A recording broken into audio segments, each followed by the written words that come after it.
नमस्ते बच्चों। My self Jaiswal sir. हम पढ़ रहे हैं class 12th chemistry the solid states. Last class में हमने एक्सरसाइज से क्वेश्चन नंबर 1.17 तक कर लिए थे। Now we will continue with question 1.18। Non stoichiometric cuprous oxide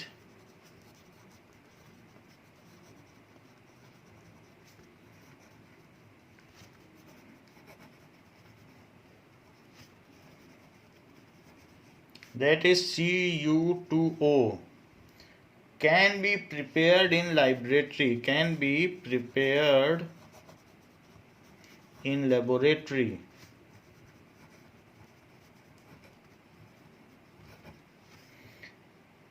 In this oxide,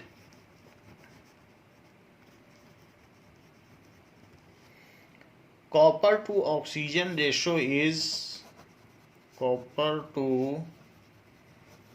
oxygen ratio is slightly less than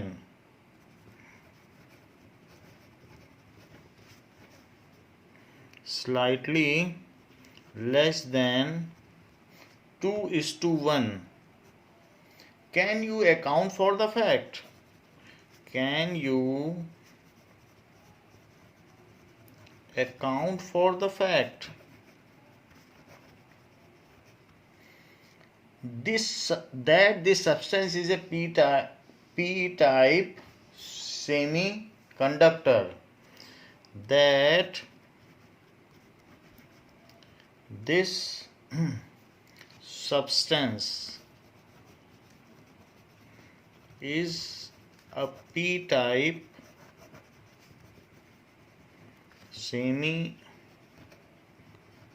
conductor पूछा गया है। इस रेशो में होना चाहिए लेकिन इससे थोड़ा कम पाया जाता है। तो क्या हम इससे ये कंक्लूड कर लें कि ये पी टाइप सेमीकंडक्टर है?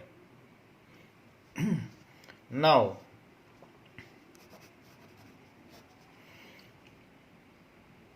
This is in Cu2O. Cu plus and O2 minus are constituent ions. सो जो इसके कैटायंस एंड एनायंस हैं वो Cu plus and O2 minus हैं. However,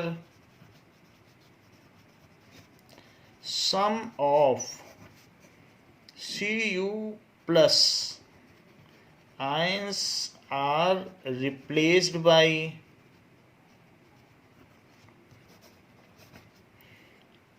some of Cu plus ions are replaced by Cu2 plus ions. So if n number of Cu plus ions are missing, इसके जितने भी होंगे Cu plus ions replace होंगे इतने, तो अगर मान लो इसके 2 हटेंगे तब इसका 1 आएगा. So if 2n Cu plus ions are missing, अगर इतने मिस हो जाएं देन it will be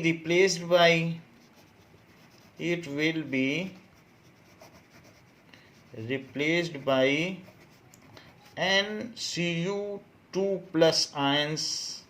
जितने हटेंगे उसके आधे आ जाएंगे. and n vacancies will be created, and n vacancies will be created. तो n vacancies आ जाएंगी. आधी जगह पे तो Cu2 प्लस आ जाएंगे और आधी जगह पे vacancies will be created. Now copper belongs to 12th group and oxygen belongs to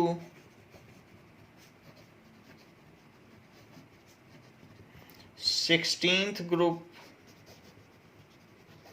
So if they are mixed then they can produce a semiconductor. अगर इनकी आपस में होमोजीनियस मिक्सचर बनाया जाए so they can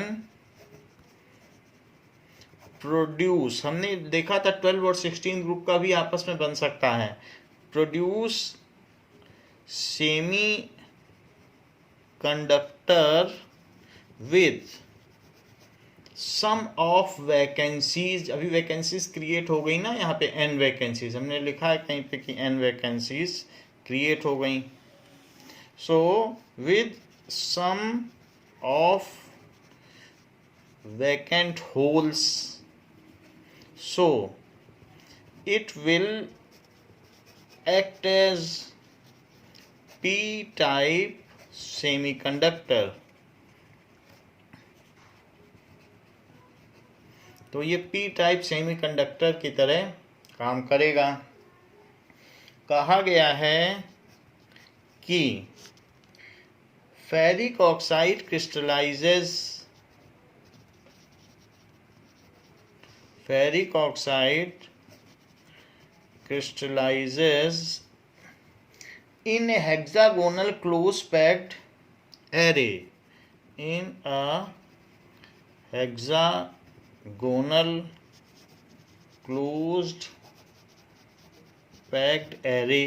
Array means columns and row, that is arrangement of oxide ions, of oxide ions with 2 out of every 3 octahedral holes with. तो इन्होंने कहा है कि जो एरे बना है वो ऑक्साइड आयन उसके क्रिस्टल लैटिस को ऑक्यूपाई किए हुए हैं क्योंकि वे एनायंस हैं. With 2 out of 3, with 2 every out of 3 octahedral holes, octahedral holes occupied by ferric ions.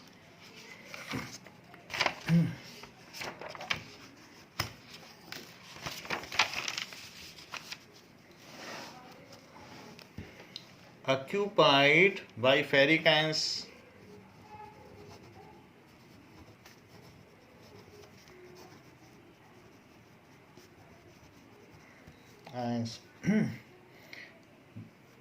Derive the formula of the ferric oxide. Derive the formula of ferric oxide. तो ferric oxide का formula पूछा गया है और ये जो structure में बन रहा है दैट इज HCP. बताया गया HCP में ये होते हैं. सो इन HCP स्ट्रक्चर जो FCC है वही HCP है. If there are n lattice point, if there are n lattice points भी बोल सकते हो, sides, then those are occupied by, then those वो जो भी लैटिस साइड्स होंगी उनको कौन ऑक्यूपाई करेगा? Those are occupied by oxide ions. Oxide ions उनमें होंगे. There will be n octahedral voids, octahedral voids out of which 2/3, जो 2/3 हैं of voids are occupied by ferric ions. तो फेरिक आयंस। तो हम यहाँ ये प्रिटेंड कर रहे हैं कि हमें फेरिक आयंस का फार्मूला भी नहीं पता, Fe3+ भी नहीं पता, सीधा Fe ये लिख दें। सो रेशो ऑफ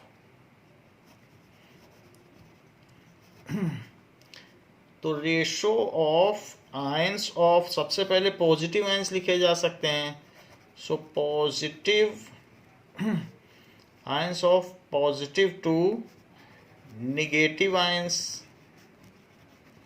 तो पॉजिटिव आयंस ने 2/3 n ऑक्टाहीड्रल वाइट्स ऑक्यूपाई किए, क्योंकि हमें मालूम है जो HCP का स्ट्रक्चर होता है वही FCC का होता है। तो अगर n उसमें नंबर ऑफ लैटिस पॉइंट्स हैं तो n ऑक्टाहीड्रल वाइट्स होती हैं और 2n टेट्राहीड्रल वाइट्स होती हैं। As there is no issue of tetrahedral voids, we are dealing with octahedral whites and only 2/3 of them are occupied. Hence we have written here that 2/3 of them are occupied with cations. अच्छा, और n जो lattice points हैं वो तो compulsorily occupied होंगे, नहीं तो lattice बिखर जाएगा। तो ये हमारे पास जो रेशो हो गया है वो रेशो Fe और O का हो गया है। We may not be knowing the name of cations and the symbol of charges, ऐसा हम प्रिटेंड कर रहे हैं। तो यहाँ पर अगर मैं इस पूरे में 1/n से मल्टीप्लाई कर दूँ तो सब n चला जाएगा, क्योंकि हमें सिंपल रेशो चाहिए, और 3 से भी मल्टीप्लाई करो। ऐसा करने से क्या होगा तो Fe:O का जो रेशो होगा, अगर मैं 3/n से मल्टीप्लाई करूँ, सो 2/3n इंटू 3/n और n into 3/n, so that is equals to, यहाँ क्या हो जाएगा, n से n चला गया, 3 से 3 चला गया, सो 2:3। सो Fe:O is 2:3। So formula of compound is Fe2O3। ये इस कंपाउंड का फार्मूला हो गया। क्वेश्चन कहता है कि classify each of the following as being either a P type और N type semiconductor. Classify each of the following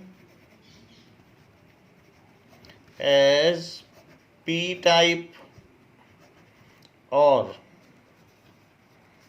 N type semiconductor.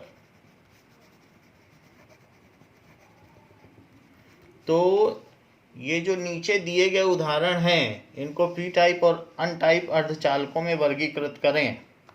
दिया गया है Ge doped with indium, germanium doped with indium, and second B doped with silicon, B doped with silicon. ये उल्टा लिख दिया गया, होना चाहिए था सिलिकॉन डोप्ड विद B, तो मैं सही चीज लिख दे रहा हूं, B doped with silicon. Doping का मतलब जो चीज थोड़ी मात्रा में ली जाए, तो बोरॉन में सिलिकॉन नहीं मिलाया जाएगा, ये गलत लिखा है, तो होना चाहिए सिलिकॉन डोप्ड विद बोरॉन, ये चीज सही है। तो जैसे हम लोग डोपिंग लेते हैं तो कुछ ना कुछ ऐसी चीज़ लेते हैं, प्रोटीन सप्लीमेंट, जिससे कि हम जीत जाएं, तो वो सारी चीज़ डोपिंग होती है। तो यहाँ पर ये चीज़ करेक्ट है, ये बुक में ये गड़बड़ है। अच्छा देखिए, हमारा जो 13th ग्रुप है वो कौन सा है? 13th ग्रुप है बाल, गाइन, बाल और गाइन TL, ये चीज़ है। अगर आप इसकी अशुद्धियाँ मिला देंगे, बाल, गाइन, TL, तो ये 13th ग्रुप है। और 15th ग्रुप क्या है? ना पी आस सब BI, ना पी आस सब BI। 14th ग्रुप तो आपको मालूम है, कसीगेशन PB। तो 14th ग्रुप में कसीगेशन PB में जो SI है और GE है वही सिर्फ सेमीकंडक्टर्स का काम करते हैं, तो उन्हीं में हमें डोपिंग करनी है। सो इफ 13th ग्रुप, ये देखो इंडियम कहाँ आ रहा है, ये So if trivalent impurities are mixed with germanium, as trivalent impurities of indium is mixed to germanium, so it will create vacancies या vacant holes. So it will act as p-type semiconductor.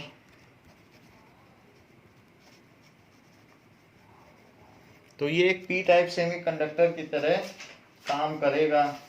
Now अब देखें second क्या है. अगर हमने boron मिला दिया तो बोरॉन कहाँ पर है 9Tl, और ये भी बोरॉन भी इसी ग्रुप का है. सो बी डोप्ड विथ सिलिकॉन, तो बी भी इसी ग्रुप का है. तो अगर बोरॉन मिला दिया तो क्या हो जाएगा, it will again form P type semiconductor. Now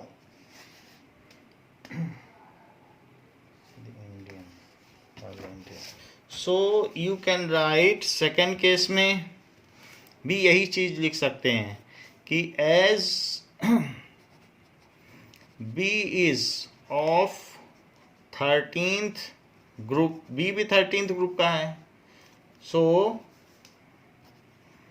it will, ये क्या करेगा, it will form P type semiconductor. So P type semiconductor ये भी बनाएगा.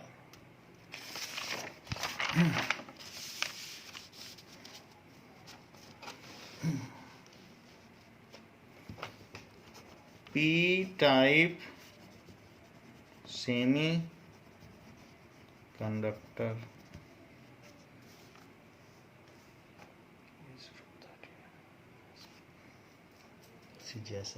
एक चीज और बात भी है. अगर वो क्वेश्चन में इस तरीके से पूछता है कि boron is doped with silicon, B is doped with silicon, क्योंकि अगर ऐसा पूछ सकता, क्वेश्चन में ये दिया है, तो हमको मालूम है कि बसी जियास सब टीपो, तो दैट इज बसी जियास सब टीपो.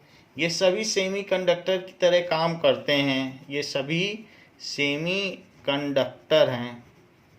तो ऐसे केस में अगर बोरॉन में सिलिकॉन मिलाया जाए तो क्या होगा, बोरॉन ट्राइवेलेंट है और उस केस में सिलिकॉन अगर मिलाया जाता है, if boron is dropped with, तो इसके पास एक एक्स्ट्रा इलेक्ट्रॉन हो जाएगा, बाकी सब में ट्राइवेलेंसी पूरी हो जाएगी. However in case of silicon there will be extra electron. तो तब ऐसे लिख देना, अगर मान लो ऐसा क्वेश्चन होता कि सिलिकॉन में बोरॉन की डोपिंग की है, तब तो पहली वाली बात सही है. As when Si is mixed in a small amount to boron, then there will be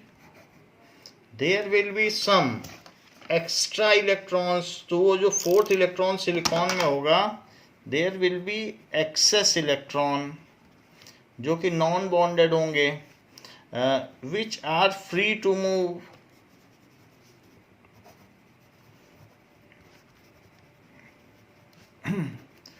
These negatively charged carriers, these negatively charged carriers make semiconductor of n type. तो दोनों में फर्क है कि सिलिकॉन में बोरॉन की डोपिंग है कि बोरॉन में सिलिकॉन की। अगर बोरॉन में सिलिकॉन डालोगे तो ट्राईवेलेंट में टेट्रावेलेंट डाल दिया तो एक एक इलेक्ट्रॉन एक्स्ट्रा हो गया। तो इस तरीके से तब एन टाइप बनेगा। आंसर एन टाइप है। Now question number 1.21, gold, that is atomic radius 0.144 nanometer, crystallizes in a FCC, crystallize as FCC. What is the length of a side of the cell? What is the length of side of cell? तो cell की side क्या होगी? तो जो FCC structure होता है उसमें क्या चीज़ होती है? गोल्ड के केस में लिया जाए तो जैसे FCC स्ट्रक्चर है तो इसमें सेंटर में भी एटम होता है और फिर यहाँ से इधर और यहाँ से इधर, इस तरीके से FCC दिखाई पड़ता है। मैं एक साइड ही दिखा रहा हूँ तो ये ऐसे दिखाई पड़ता है, बाकी ऐसे सभी जगह होगा FCC में। तो चारों तरफ यही चीज़ होगी। बीच में एक होगा और फिर ये इसको ऐसे टच करेगा, फिर ऐसे, फिर यहाँ से ऐसे और ये ऐसे। इसी तरीके से यहाँ पर भी ऐसे और ये ऐसे। तो ये चीज़ होती है FCC में। नाउ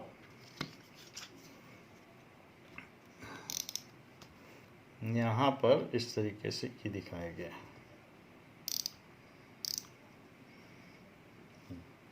अब देखें, अगर FCC स्ट्रक्चर है तो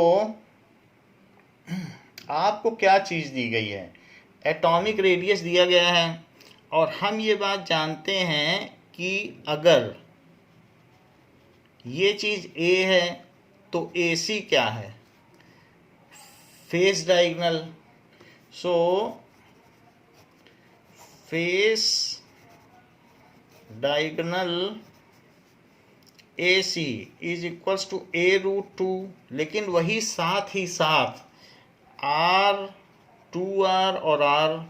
सो AC is also equals to 4R is A√2 और एटॉमिक रेडियस तो दिया ही हुआ है तो हम इसमें 0.144 नैनोमीटर लिख देंगे और साथ में √2 से डिवाइड भी कर देंगे। तो यहाँ पर सिर्फ A बचेगा जो कि साइड ऑफ लेंथ है और जो कि पूछी गई है। तो √2 अब अगर है तो हम इसमें √2 से और मल्टीप्लाई कर दें। ऐसा करने से नीचे की चीज़ रेशनलाइज हो जाएगी और 4√2 इंटू 0.144 अपॉन 2 इंटू 10⁻⁻9 आ गया। इस 2 से इसको कट कर दें तो 2। अब इस 2 से इसको मल्टीप्लाई कर दें तो 2 से इसको मल्टीप्लाई करेंगे तो 0.288 आ जाएगा और √2 को लिखे 1.414 इंटू 10⁻⁻9 तो ये A हो गया। इसको मल्टीप्लाई अब करना पड़ेगा। नाउ 0.288 इंटू 1.414, सो 0.288 इंटू 1.414, इसकी वैल्यू आ गई 0.407। तो 0.407 इंटू 10⁻⁻9 ये A हो गया। तो 0.407 नैनोमीटर।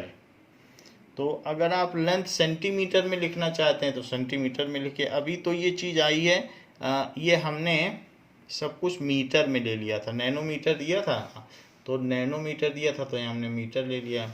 अभी ये मीटर में है तो मीटर से हम सेंटीमीटर कैसे बनाएं? 100 से मल्टीप्लाई कर दो 0.407 इंटू 10⁻⁻9 मीटर, नहीं तो यूनिट फैक्टर मेथड लगा लो, नीचे 1 मीटर ऊपर 100 सेंटीमीटर, यूनिट फैक्टर मेथड लगा लो। तो ये 1 ही है, से मीटर कट गया और 100 से मल्टीप्लाई हो गया, चीज़ें सेंटीमीटर में हो गई। अब यहाँ पर एक जीरो इसके हिस्से में ले लो, एक जीरो इसके हिस्से में, तो 4.07 इंटू 10⁻⁻8 सेंटीमीटर, तो ये चीज़ हो गई। That is equals to length of side is concluding. अब स्टेटमेंट अवश्य लिखें, length of side of cell. देखिए बात कही गई है कि in terms of band theory, question number 1.22 में ये बात कही गई है। क्या बात कही गई है कि in terms of band theory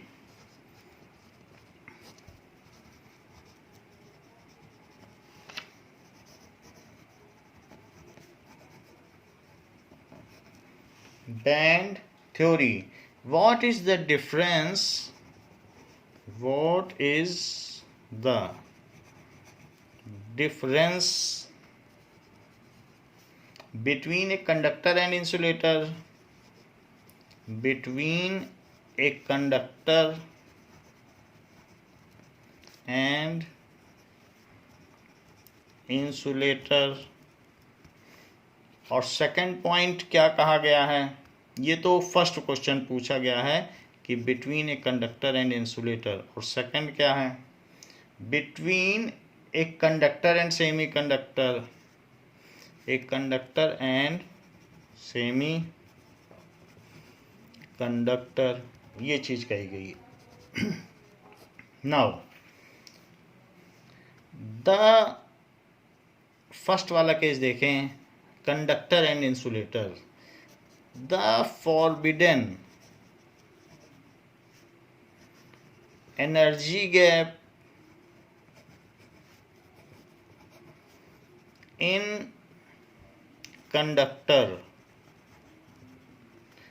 is 0 and valence band and conduction band partially overlap, and valence band and conduction band partially overlap. The lower level of conduction band falls below the upper level of valence band. The lower level of conduction band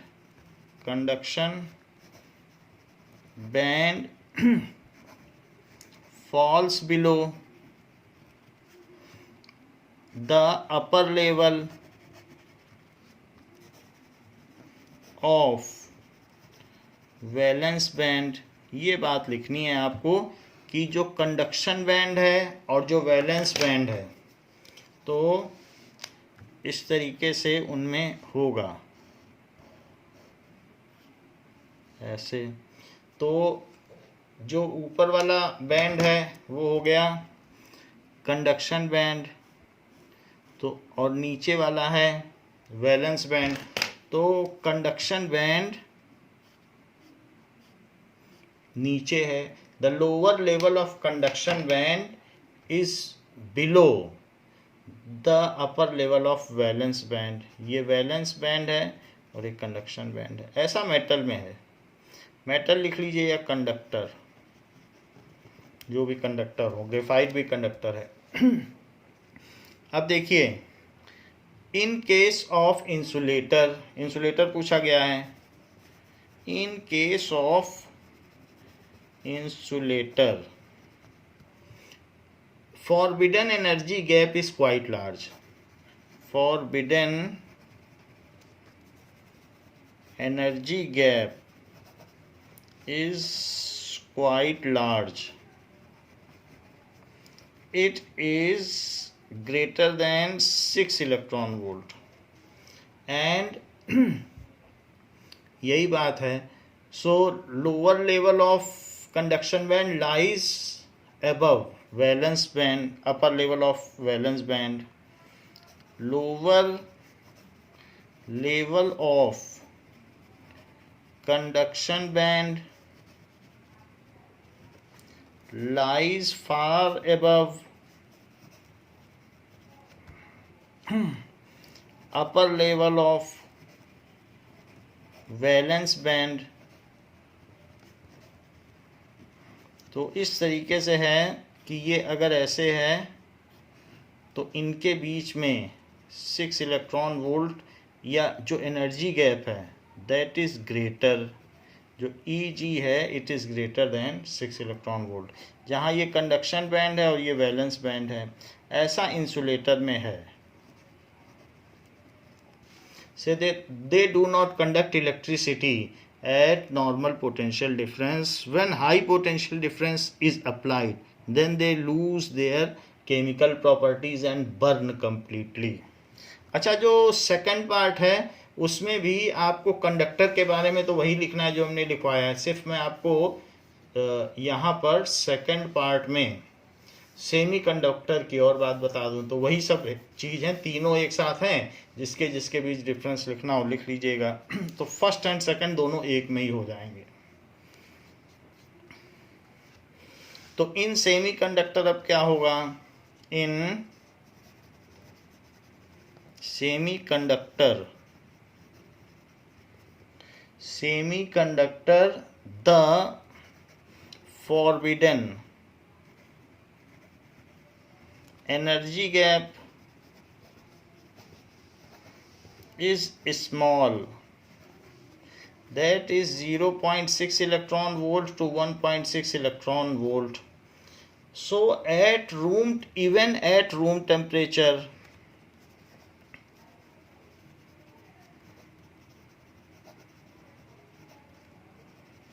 due to thermionic emission,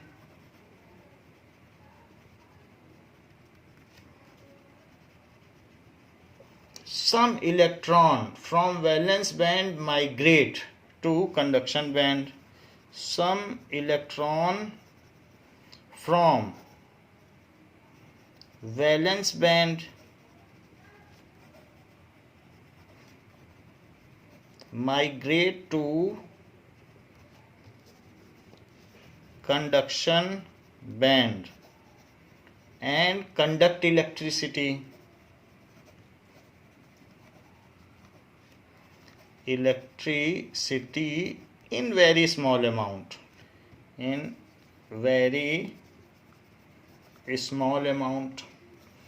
लेकिन ऐसा ये कर सकते हैं। तो ये बात कही गई कि सेमी कंडक्टर में क्या होगा, सेमी कंडक्टर के केस में ऐसा होगा, ये गैप थोड़ा दिखाना है आपको, दैट इज कंडक्शन बैंड, ये वैलेंस बैंड, और जो एनर्जी गैप है वो 0.6 इलेक्ट्रॉन वोल्ट से ज़्यादा है और 0.6 इलेक्ट्रॉन वोल्ट से ज़्यादा है, और ये कहा जा सकता है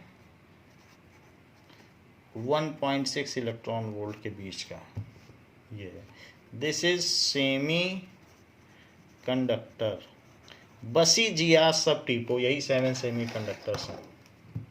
नाउ क्वेश्चन में पूछा गया है कि 1.23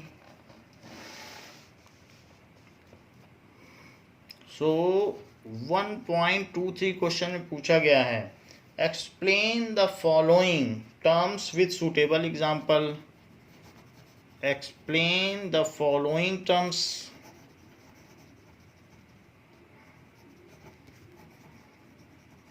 with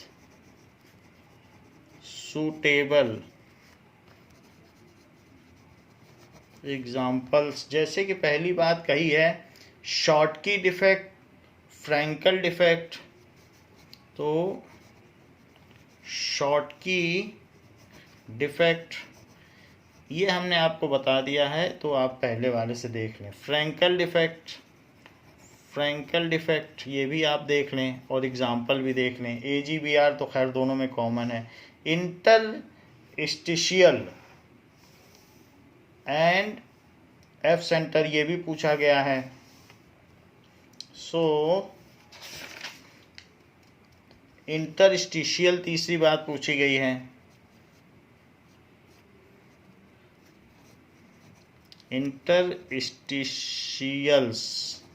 इंटरस्टिशियल क्या होता है? एटम्स और ion which occupying the vacant interstitial sites, चाहे एटम हो और ions, which occupy the vacant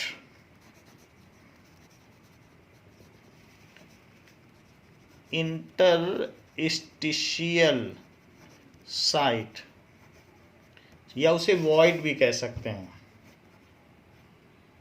that can be said as void, or called, उन एटम्स को कहते हैं इंटरस्टिशियल्स।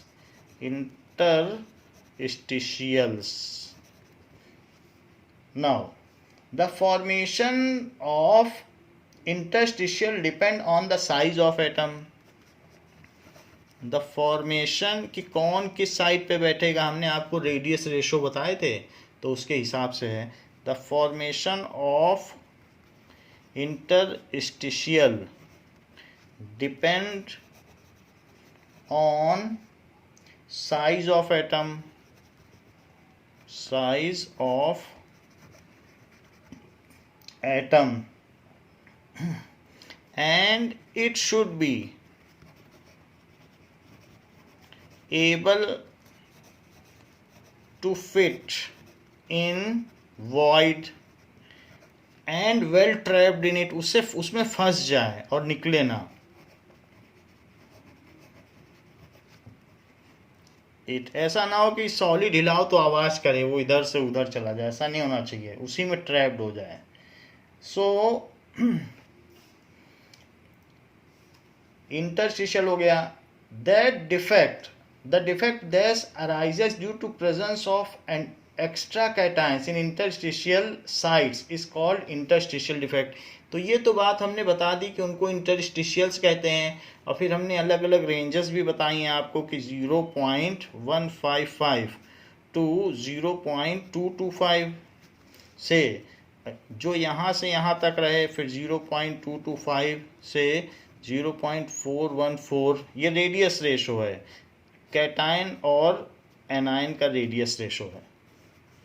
और 0.414 से 0.732 तो क्या होगा, और 0.732 से 1 तो क्या होगा, तो ये क्या होगा, ट्राइगोनल साइड में फिट होगा, ट्राइगोनल वॉइड भी बोल सकते हो, ये टेट्रा गोनल वॉइड में फिट होगा, ये ऑक्टाहीड्रल वॉइड में,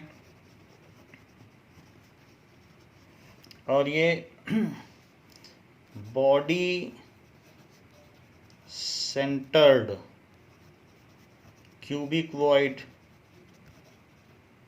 सो इन सब में ये फिट होगा।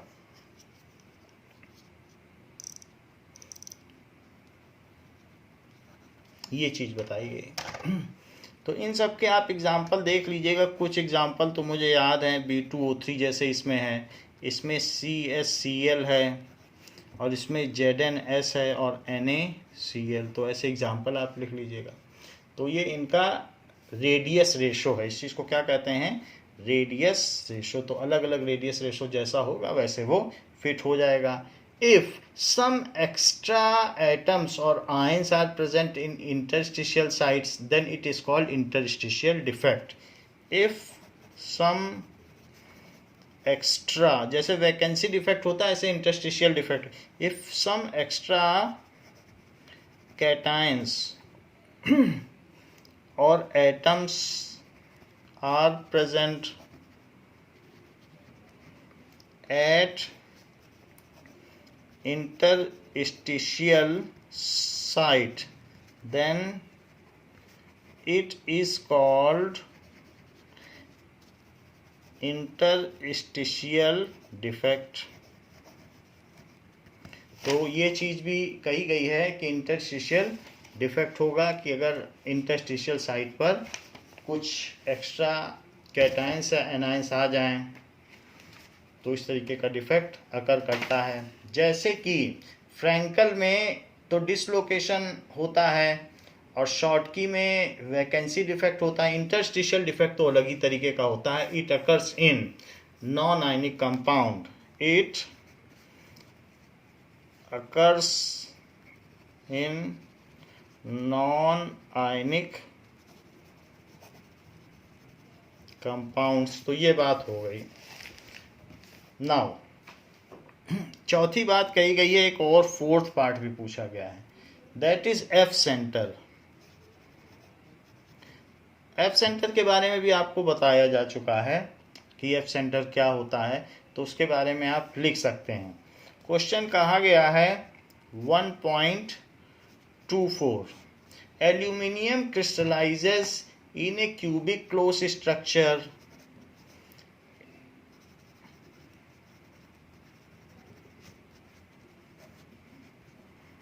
crystallizes in cubic close structure.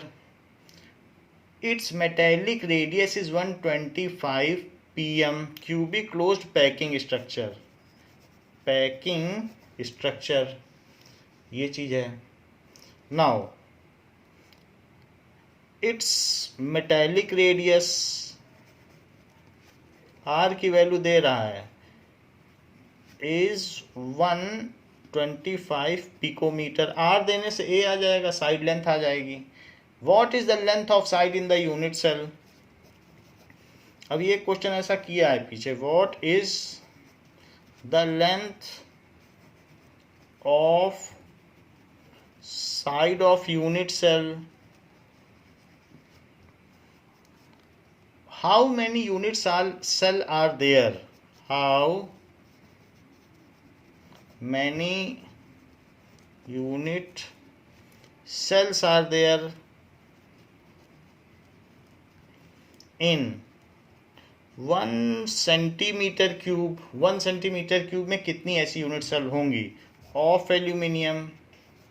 तो एल्यूमिनियम के 1 सेंटीमीटर में कितनी यूनिट सेल होंगी। दो क्वेश्चन आपसे इसमें पूछे गए हैं। नाउ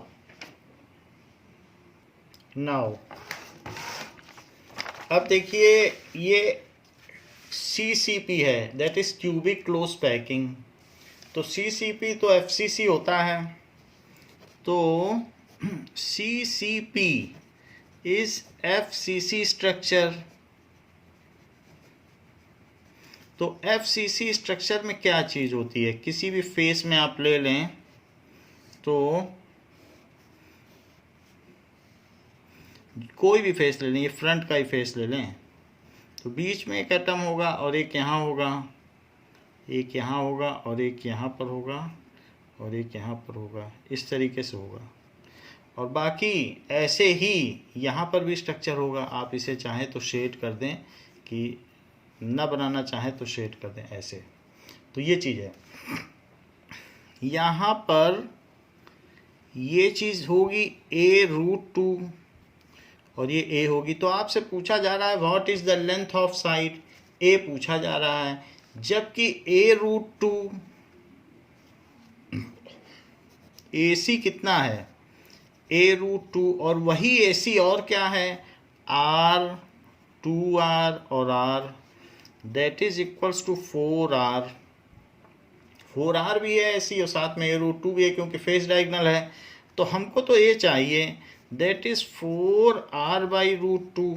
यहाँ से √2 नीचे ले लीजिए और √2 से रेशनलाइज कर दें। ऐसा करने से नीचे 2 आएगा जो इससे कट के 2 हो जाएगा और फिर ये 2√2R हो जाएगा। R की वैल्यू आपको दे रखी है 125 पिकोमीटर। ये देखिए 125 पिकोमीटर है रेडियस, सो 125 पिकोमीटर लिख लीजिए। अब 125 into 2 that is 250, so 250 into 1.414 into 10⁻⁻12 metre, ये तो ए हो गया। लेकिन अब इसे आपको मल्टीप्लाई करना पड़ेगा तो पता चलेगा इसका क्या डायमेंशन है। सो 250 में 1.414 का मल्टीप्लाई करें, 250 into 1.414 is equals to 353.5. So 353.5 into 10⁻⁻12 metre, तो आप इसे 3.535 लिख लें। इसे छोटा किया तो इसे बड़ा कर लें, ये चीज़ हो गई। So this is the dimension, ये चीज़ आ गई ए की मीटर में।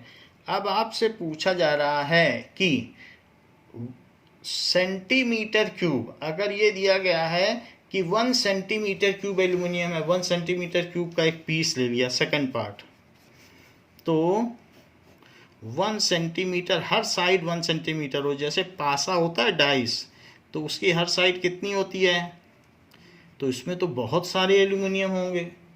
लेकिन इसी में एक यूनिट सेल भी होगी, तो कितनी यूनिट सेल है, मान लीजिए इसको एक मकान मान लें, तो इसमें एक तो यूनिट सेल भी होगी ना, तो ऐसे न जाने कितनी यूनिट सेल होंगी ऐसे। तो ये हमने इसमें देखो छोटी सी यूनिट सेल भी दिखाई है, तो ऐसे बहुत सारी यूनिट सेल होंगी। So number of unit cell हम पता कर लें, ये मीटर है, इसे सेंटीमीटर में बदलो, क्योंकि जो डायमेंशंस दी हैं, इसका वॉल्यूम 1 सेंटीमीटर क्यूब है, तो वॉल्यूम कितना दिया है एल्यूमिनियम का, 1 सेंटीमीटर क्यूब का पासा है, एल्यूमिनियम है, और हमारे पास जो चीज़ है वो मीटर में है, 100 से मल्टीप्लाई कर दो,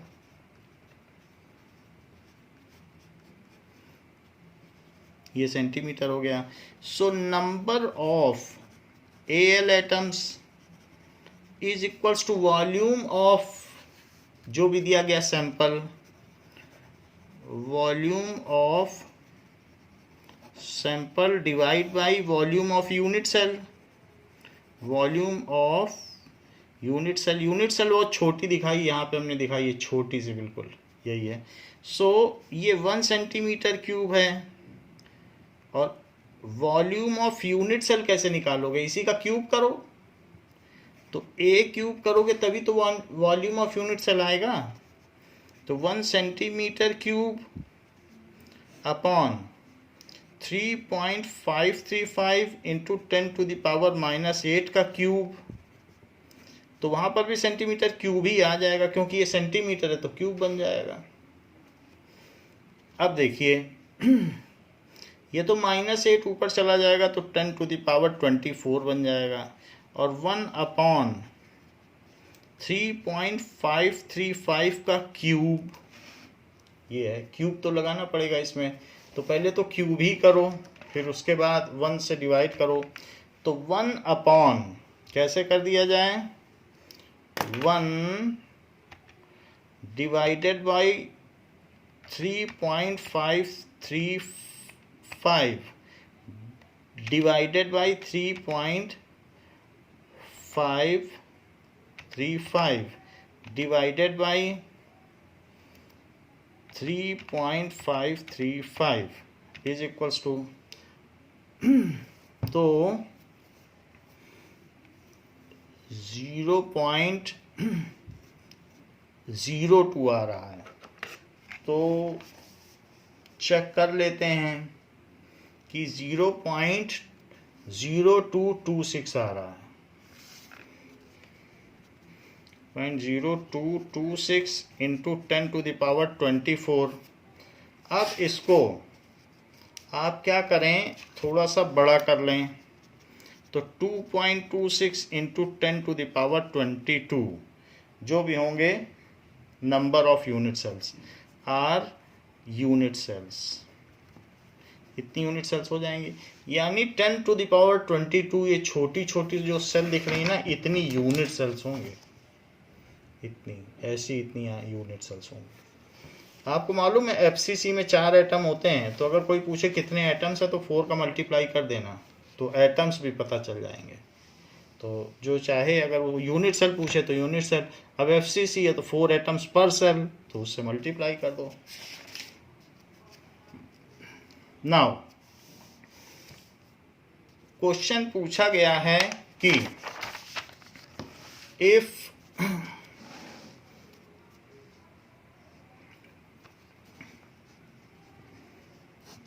NaCl is doped, NaCl is doped with 10 to the power minus 3 mole % of SrCl2, NaCl में SrCl2 डाल दिया। What is the concentration of cationic vacancies? What is the concentration of cationic vacancies? मतलब कितने में कितनी vacancy हैं, आपको ये बात बतानी है। तो अब इसका मतलब क्या हुआ, परसेंट, इसको क्या कहते हैं, परसेंट, यानी प्रतिशत, हर 100 में इतने हैं डोपिंग। सो इन 100 मोल, इन 100 मोल जो भी होगा NaCl, in 100 mole NaCl, 10 to the power minus 3 mole SrCl2 present. So in 1 mole NaCl, there will be 10 to the power minus 3 by 100 mole SrCl2 present. It is 10 to the power minus 5 mole SrCl2 per mole of NaCl। ये चीज़ है, क्योंकि 100 मोल में इतना, तो 1 मोल में कितना, 1 मोल में इतना, तो ये बात हो गई। सो जितने SR इंट्रोड्यूस किए जाते हैं उतनी ही कैटायनिक वैकेंसीज होती हैं, क्योंकि हर 2Na+ की जगह एक Sr2+ आता है और एक प्लेस को वो खाली छोड़ देता है। So number of Sr2+ introduced is equal to the number of cationic vacancies, cationic vacancy, क्योंकि 2 Na जाएंगे तो एक SR आ जाएगा, तो एक की जगह तो बैठ जाएगा, एक जगह खाली छोड़ देगा, तो इसका मतलब एक SR आया तो एक जगह खाली हुई वैकेंसीज। तो इसलिए कंसंट्रेशन ऑफ कैटायनिक वैकेंसीज, क्योंकि कंसंट्रेशन पर मोल में होती है, तो यही हो गई बस cationic vacancies. So concentration of cationic vacancies is equals to 10 to the power minus 5 mole per mole NaCl। तो बहुत आसान चीज़ है कि हम इसको पता कर सकते हैं। नाउ पूछा गया है कि explain the following with suitable example, explain the following with suitable examples, that is ferromagnetism,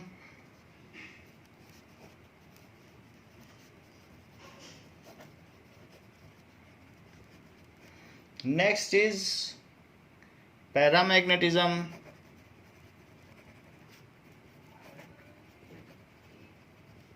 next is ferrimagnetism,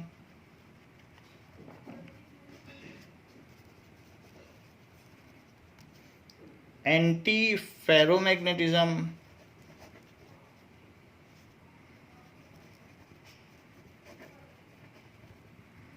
and fifth is 12, 16 and 13, 15 group compounds. 12, 16 and 13, 15 group compounds.